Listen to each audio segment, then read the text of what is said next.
Salah satu komoditas tanaman pangan yang menjadi unggulan dan mempunyai potensi dalam pertumbuhan ekonomi Indonesia adalah tanaman singkong. Indonesia merupakan salah satu produsen dan eksportir utama singkong di dunia. Indonesia termasuk dalam 5 besar negara produsen singkong selama tahun 2004 hingga tahun 2015. Indonesia masih memiliki peluang untuk meningkatkan ekspor. Potensi produksi singkong Indonesia didukung oleh produktivitas singkong yang selalu positif dan meningkat. Kabupaten Jember memiliki berbagai komoditas potensial di sektor pertanian. Salah satunya adalah singkong. Hal tersebut tampak dari produktivitas dan jumlah produksi singkong di Kabupaten Jember yang tergolong cukup tinggi.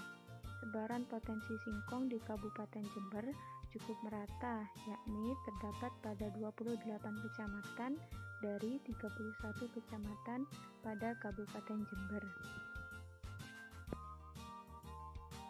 Berdasarkan potensi dan kemampuan yang dimiliki, Kabupaten Jember sebenarnya mampu menghadapi persaingan yang semakin ketat di pasar internasional, terutama dalam menghadapi liberalisasi perdagangan, di mana tidak ada hambatan dalam perdagangan. Namun, hal tersebut harus diikuti dengan adanya mutu dan kualitas yang baik pada komoditi yang diperdagangkan, sehingga dapat berperan penting dalam perdagangan internasional. Potensi yang cukup besar tersebut dapat menentukan keunggulan dan kemampuan yang dimiliki komoditi singkong Indonesia dalam menghadapi liberalisasi perdagangan. Penentuan kemampuan daya saing komoditas singkong dapat diukur menggunakan metode Revealed Comparative Advantage atau RCA dan Private Cost Ratio atau PCR. Berdasarkan penelitian, nilai Revealed Comparative Advantage atau RCA untuk komoditas singkong Jember memiliki nilai 19,43 atau di atas 1, yang berarti pada periode tersebut singkong Jember memiliki keunggulan komparatif dibandingkan dengan daerah lain dengan komoditas yang sama. Nilai Revealed Comparative Advantage atau RCA yang tinggi tersebut dapat terjadi karena beberapa hal, misalnya pengaruh kebutuhan singkong kering untuk industri di daerah yang semakin kecil, sehingga produksi singkong diutamakan untuk pemenuhan kebutuhan singkong kering di luar daerah, atau industri tepung singkong kering dalam negeri yang tidak berkembang, tidak efisien, atau tidak menarik bagi investor untuk bergerak dalam industri agro karena keuntungan yang diperoleh tergolong kecil. Sedangkan hasil analisis PCR menunjukkan bahwa komoditas singkong Jember memiliki keunggulan kompetitif. Nilai PCR yang kurang dari 1 menunjukkan bahwa untuk menghasilkan satu satuan nilai tambah output singkong pada harga private diperlukan kurang dari 1 satuan biaya sumber daya domestik. Saat ini petani menanam singkong dikarenakan tidak memerlukan biaya pembenihan karena petani menyiapkan benih sendiri yang mudah didapat dari hasil tanam sendiri. Permintaan singkong juga terus meningkat, terutama untuk kebutuhan industri, sehingga produksi singkong Jember senantiasa selalu ditingkatkan.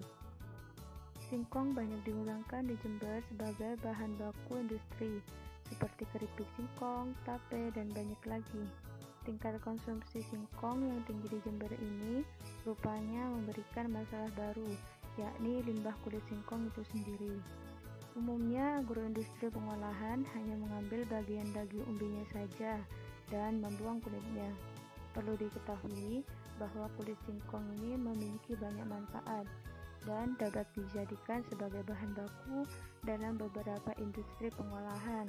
Salah satu contohnya ialah pakan ternak. Dengan proses pengolahan limbah kulit singkong menjadi pakan ternak tentunya sangat menguntungkan.